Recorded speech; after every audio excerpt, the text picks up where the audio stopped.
नमस्कार। आर्या श्रीमती दुलारी सिंह कॉलेज के YouTube channel पर आप सभी का स्वागत है। आज हम आपको DLED 4th सेमेस्टर विषय शांति शिक्षा एवं सतत विकास के अंतर्गत टॉपिक हिंसा पर चर्चा करेंगे। जैसा कि आप सभी लोग यह जानते हैं कि पिछले वीडियो में हमने आपसे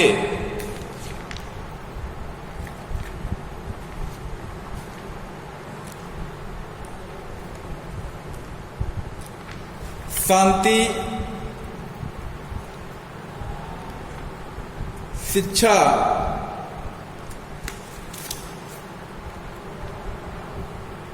के अंतर्गत आपको अवांछित व्यवहार को हतोत्साहित करने की रणनीतियां, शांति के लिए निर्माणकारी व्यवहार की रणनीतियां पर चर्चा किया था। आज ठीक उसी के आगे हम चलते हैं और देखते हैं आज का टॉपिक हिंसा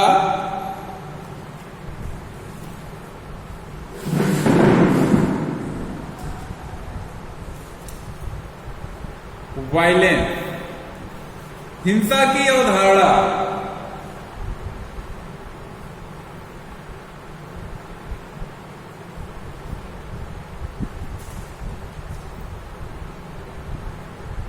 हिंसा शब्द हिंस धातु से बना है, जिसका अर्थ है पीड़ा देना। अतः शाब्दिक अर्थ के आधार पर कहा जा सकता है कि किसी भी प्राणी को पीड़ा देना हिंसा है। हिंसा के विविध रूप हो सकते हैं, जैसे किसी भी प्राणी को तन, मन, कर्म अथवा वाणी से हानि पहुंचाना। दूसरे शब्दों में कहा जा सकता है कि किसी भी जीव को शारीरिक कष्ट देना, मन में किसी का अहित सोचना, अपने कर्म द्वारा किसी को पीड़ित करना, कटु वाणी बोलना आदि हिंसा है। वर्ल्ड हेल्थ ऑर्गेनाइजेशन WHO ने हिंसा को इस प्रकार से परिभाषित किया है कि स्वयं के किसी दूसरे व्यक्ति के अथवा किसी समूह या समुदाय के खिलाफ साभिप्राय शारीरिक बल या शक्ति, धमकाना या वास्तविक का प्रयोग जिससे उन्हें चोट पहुंचने, मृत्यु होने, मानसिक क्षति होने, दुष्प्रभावित होने अथवा हानि पहुंचने या हानि होने की संभावना हो, हिंसा कहते हैं। हिंदू शास्त्रों में भी कहा गया है कि मन, वाणी और कर्म, मनसा वाचा कर्मणा से प्राणियों को पीड़ा देना हिंसा है। पतंजलि ने योग दर्शन में लिखा है कि स्वयं हिंसा करना, दूसरे के द्वारा हिंसा करवाना अथवा हिंसात्मक क्रिया करने वाले व्यक्ति का समर्थन करना भी हिंसा है। जैन ग्रंथ अचरांग सूत्र में हिंसा की व्याख्या करते हुए बताया गया है कि किसी भी जीवित प्राणी को, किसी भी वस्तु को अथवा किसी भी वस्तु को जिसमें आत्मा है को मारता है, उसके साथ अनुचित व्यवहार करना, अपमानित करना अथवा कोई अन्य कष्ट देना हिंसा है। हिंसा के कार्यों पर विचार किया जाए तो हिंसा के कार्य को हम निम्न प्रकार से देख सकते हैं। हिंसा शारीरिक पीड़ा देने का कार्य करती है। हिंसा मानसिक पीड़ा देने का कार्य करती है।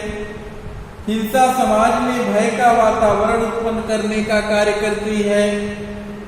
हिंसा सामाजिक सद्भाव एवं भाईचारे की भावना को समाप्त करने का कार्य करती है।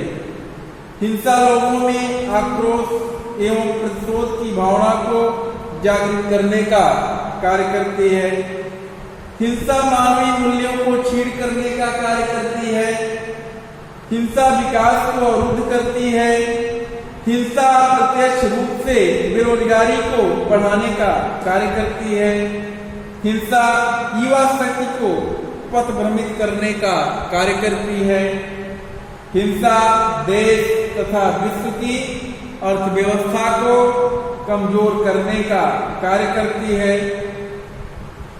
इस प्रकार से हिंसा का कार्य है। हिंसा के प्रकार क्या है? केवल शारीरिक क्षति पहुंचाना ही हिंसा नहीं है, अपितु वह सभी क्रियाएं हिंसा है जिनसे उद्देश्यपूर्ण रूप से किसी जीव को पीड़ा पहुंचाई जाती है। इस प्रकार से हिंसा के कई रूप या प्रकार हैं, जैसे मनोवैज्ञानिक हिंसा, साइकोलॉजिकल वायलेंस। हिंसा का यह रूप अधिक कपटपूर्ण है। इसमें व्यक्ति को अपने नियंत्रण में करने के लिए उसकी प्रतिष्ठा एवं उसके सम्मान पर आघात करके उसे क्षति पहुंचाने का कार्य किया जाता है। इसके अंतर्गत सामान्यतः अग्रांकित क्रियाएं की जाती हैं। दबाव बनाकर कोई कार्य करवाना, डराना, धमकी देना, झूठा आरोप लगाना, व्यक्तिगत संपत्ति की क्षति पहुंचाना, आक्रामकतापूर्ण व्यवहार करना, व्यक्ति का सामाजिक बहिष्कार करना, योग्य व्यक्ति को निर्णय लेने के अधिकार से वंचित करना, अनुपयुक्त तरीके से व्यक्ति की गतिविधियों को नियंत्रित करना, किसी व्यक्ति के साथ बच्चों अथवा नौकरों जैसा व्यवहार करना, अत्यधिक अधिकार जमाना आदि इस प्रकार के मनोवैज्ञानिक हिंसा होते हैं। दूसरा है शारीरिक हिंसा। शारीरिक हिंसा के अंतर्गत फिजिकल वायलेंस, किसी प्राणी को शारीरिक क्षति पहुंचाना, शारीरिक कष्ट देना अथवा पीड़ा देना शारीरिक हिंसा कहलाता है। यह अपेक्षाकृत अधिक स्पष्ट रूप से दिखाई देने वाली हिंसा है। इसे एक अनजान व्यक्ति भी सरलता पूर्वक देख और समझ सकता है। शारीरिक हिंसा के अंतर्गत निम्नलिखित क्रियाओं को सम्मिलित किया जाता है, जैसे मारपीट करना, थप्पड़ मारना, ठोकर मारना, दांत काटना, धक्का देना, बाल खींचना, हाथ घुमाना, गला दबाना, जलाना, किसी हथियार से हमला करना आदि। अतः स्पष्ट है कि ऐसी प्रत्येक क्रिया शारीरिक हिंसा है जो स्वयं अथवा किसी अन्य को शारीरिक कष्ट अथवा पीड़ा देती है। इसके बाद आता है ढांचागत हिंसा। ढांचागत हिंसा के अंतर्गत स्ट्रक्चरल वायलेंस के अंतर्गत यह जब किसी सामाजिक ढांचे अथवा सामाजिक संस्था द्वारा किसी व्यक्ति, समूह अथवा समुदाय के हितों की क्षति होती है तो उसे ढांचागत हिंसा की श्रेणी में रखा जाता है। दूसरे शब्दों में कहा जा सकता है कि अथवा संस्था लोगों की मूलभूत आवश्यकता की पूर्ति में बाधक हो तो यही बड़ी संख्या में लोगों को दुष्प्रभावित करती है। चूंकि यह दुष्प्रभाव एक सामाजिक ढांचे के कारण होता है, इसलिए इसे ढांचागत हिंसा कहा जाता है। ढांचागत हिंसा के कुछ उदाहरण हैं, जैसे आइडियलिज्म।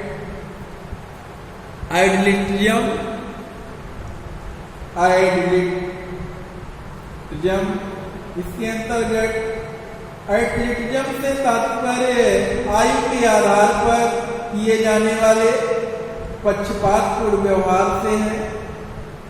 जैसे यह सामान्यतः यह मान लिया जाता है कि किसी किशोर की अपेक्षा एक वयस्क व्यक्ति अधिक समझदार होता है और किसी भी जिम्मेदारी को अधिक अच्छे ढंग से निभा सकता है। ऐसे पूर्वाग्रह कुछ अवसरों पर किशोरों के लिए कष्टप्रद होते हैं। दूसरा है एजिज्म।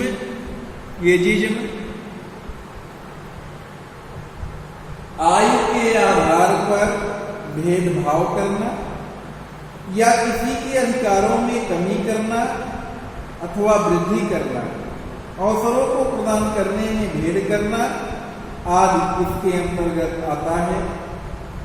जैसे किसी साक्षात्कार में किसी व्यक्ति को इसलिए चयनित न करना क्योंकि उसकी आयु अधिक है, यह एजिज्म कहलाता है।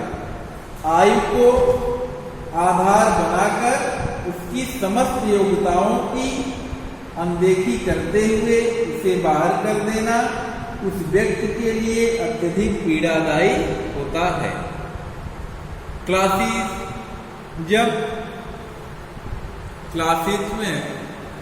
क्लासिज्म के अंतर्गत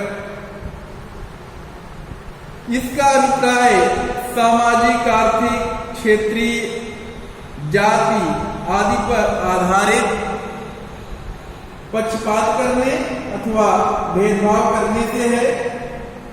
यदि जाति या अमीर गरीब होने अथवा किसी क्षेत्र विशेष का होने के आधार पर किसी के साथ पक्षपात व्यवहार किया जाता है तो यह क्लासिज्म के अंतर्गत आता है। जैसे कोई अध्यापक किसी बच्चे को इसलिए अधिक अंक देता है क्योंकि वह उसके क्षेत्र का है अथवा किसी बड़े घर का है, तो यह क्लासिज्म के अंतर्गत आता है, क्योंकि ऐसे व्यवहार से अन्य बच्चे दुखी होते हैं। नेक्स्ट है एथनोसेंट्रिज्म।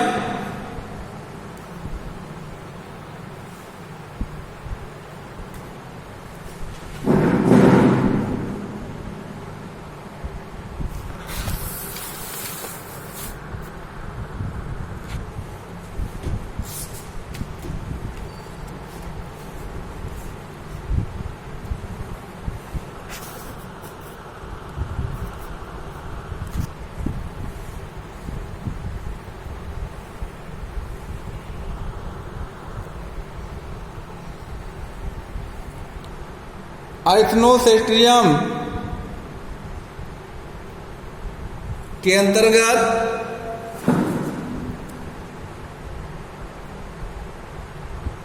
व्यक्ति द्वारा अपनी भाषा एवं संस्कृति को अन्य समुदाय अथवा क्षेत्र की भाषा एवं संस्कृति से उत्तम मानने की प्रतीक को एथनोसेंट्रिज्म कहते हैं। इसमें व्यक्ति अपनी संस्कृति के निर्धारित मानकों के आधार पर अन्य संस्कृतियों एवं उसके मानने वालों का मूल्यांकन करता है तथा अपनी संस्कृति को श्रेष्ठ सिद्ध करने का प्रयत्न करता है। इस प्रक्रिया में वह दूसरे समुदाय अथवा क्षेत्र के लोगों की मान्यताओं, विश्वासों एवं रीति रिवाजों की आलोचना कर उन्हें कष्ट पहुंचाता है। जैसे हिंदू एवं मुस्लिम द्वारा परस्पर एक दूसरे की संस्कृति की आलोचना करना तथा अपनी संस्कृति को उत्तम सिद्ध करना होता है। फिर आता है नेशनलिज्म। किसी एक भौगोलिक अथवा जनसंख्यीय क्षेत्र में रहने वाले लोगों का अपने क्षेत्र के प्रति प्रेम, लगाव एवं भक्ति को नेशनलिज्म कहते हैं। अपने देश के प्रति भक्ति में प्रायः लोग अन्य देश एवं वहां के लोगों का अपमान कर देते हैं, जो निश्चित रूप से कष्टप्रद है। जैसे भारतीयों एवं पाकिस्तानियों द्वारा परस्पर एक दूसरे को नीचा दिखाना तथा अपने देश को श्रेष्ठ सिद्ध करना। एलिटिज्म इसका अर्थ है कुछ शक्तिशाली सामाजिक, आर्थिक, राजनीतिक दृष्टि से है, दोनों तक सत्ता के केंद्रित होने से है। ऐसी स्थिति में सामान्य जनों का ही प्रभावित होना स्वाभाविक है। जैसे राजनीति में परिवारवाद को माना जा सकता है। शिक्षा के क्षेत्र में कुछ विशेष योग्यताधारी विद्यार्थियों को ही आर्थिक एवं अन्य प्रकार की सहायता देना भी एलिटिज्म ही है। सेक्सिज्म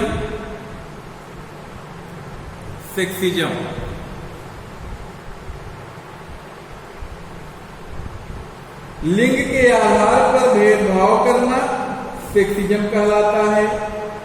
महिलाएं इससे सर्वाधिक प्रभावित हैं।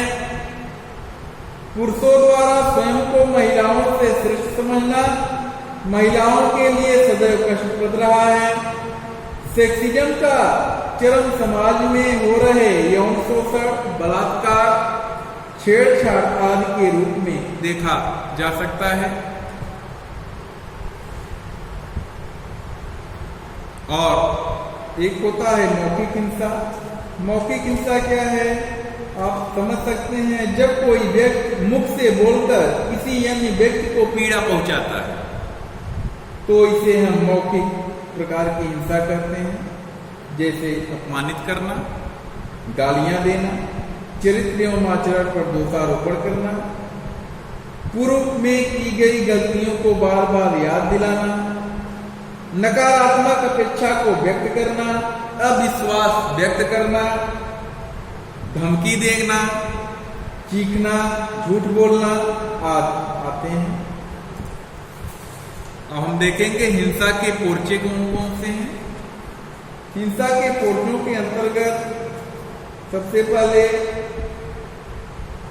आता है जात, कास्ट। आप जानते हैं जाति जो है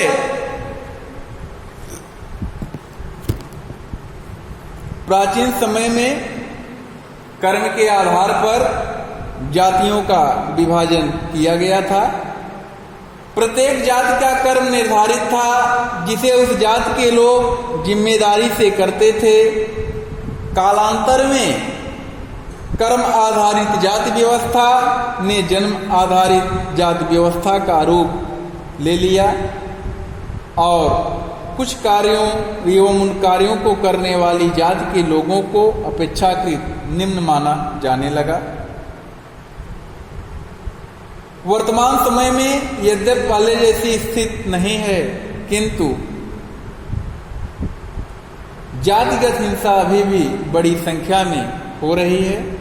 आज भी ऐसे बहुत से स्थान हैं जहां पर निम्न जाति के लोगों का मंदिरों में प्रवेश करना, एक ही जल स्रोत से जल पीना, उच्च जाति के लोगों के साथ बराबर बैठना, खाना पीना, उच्च जाति के लोग की किसी भी वस्तु को छूना आदि वर्जित माना जाता है। दूसरा आता है लिंग। हमारा समाज यद्यपि पूर्व की अपेक्षा अधिक शिक्षित एवं सभ्य हो चुका है, किंतु लिंग आधारित हिंसा का औसत कम नहीं किया जा सकता है।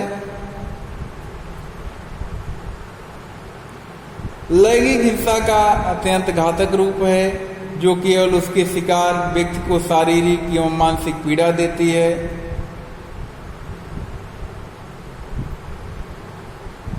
इसके अंतर्गत आप देखें भ्रूण हत्या, गर्भ में लड़की का पता चलने पर गर्भपात कराना, नवजात लड़की का वध करना, ऑनर किलिंग, बलात्कार, विभिन्न सार्वजनिक स्थलों कार्यालयों आदि में लैंगिक टिप्पणी आदि लिंग आधारित हिंसा की श्रेणी में आता है। नेक्स्ट आता है भेदभाव।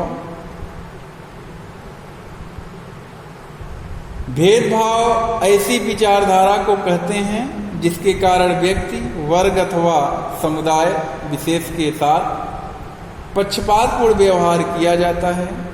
जैसे यदि कोई व्यक्ति अनाथ बच्चे को कपड़े बांटने जाता है किंतु वह केवल हिंदू अनाथ बच्चों को कपड़े देता है और अन्य किसी को नहीं देता है, तो ऐसे व्यवहार को हम जातिगत व्यवहार कहते हैं। नेक्स्ट है भ्रष्टाचार, करप्शन, अनैतिक तरीकों का प्रयोग करके दूसरों से कुछ फायदा प्राप्त करना भ्रष्टाचार कहलाता है। व्यापक अर्थ में यह कहा जा सकता है कि निजी या सार्वजनिक जीवन के किसी भी स्थापित और स्वीकार्य का मानक का उल्लंघन करना भ्रष्टाचार है। नेक्स्ट आता है सांप्रदायिकता का। सांप्रदायिकता एक अवधारणा है जो समुदायों की मान्यताओं एवं सिद्धांतों में अंतर होने के कारण संघर्ष एवं टकराव के रूप में सामने आता है। विज्ञापन नेक्स्ट है। मीडिया, समाचार पत्र, रेडियो, टेलीविजन, सोशल साइट्स आदि के माध्यम से किसी उत्पाद अथवा सेवा को प्रोत्साहन देने अथवा आमजनों का ध्यान आकर्षित करने के उद्देश्य से की गई गतिविधियों को हम विज्ञापन कहते हैं। पॉवर्टी, गरीबी। भारत में तकनीकी रूप से गरीबी को परिभाषित करते हुए बताया गया है कि ग्रामीण क्षेत्र में 27 रुपये प्रतिदिन, शहरी क्षेत्र में 33 रुपये प्रतिदिन से कम कमाने वाला व्यक्ति गरीब है।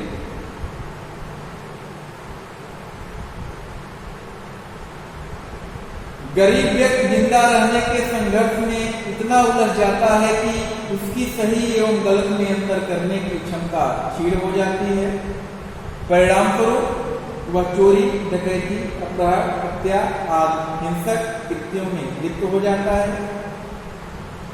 संप्रति जैसे अनेकों उदाहरण देखने को मिलते हैं जहां हिंसक कृत्य केवल पैसों के लिए किए जाते हैं। आज हमारे देश के युवा पैसों के लिए आतंकवादी संगठनों तथा भर्ती में होने के लिए तैयार हो रहे हैं। इन सब का कारण गरीबी है। अब हिंसा का खतरा क्या है? हिंसा का खतरा सामाजिक खतरा है, राजनीतिक खतरा है, आर्थिक खतरा है, धार्मिक खतरा है और सांस्कृतिक खतरा है।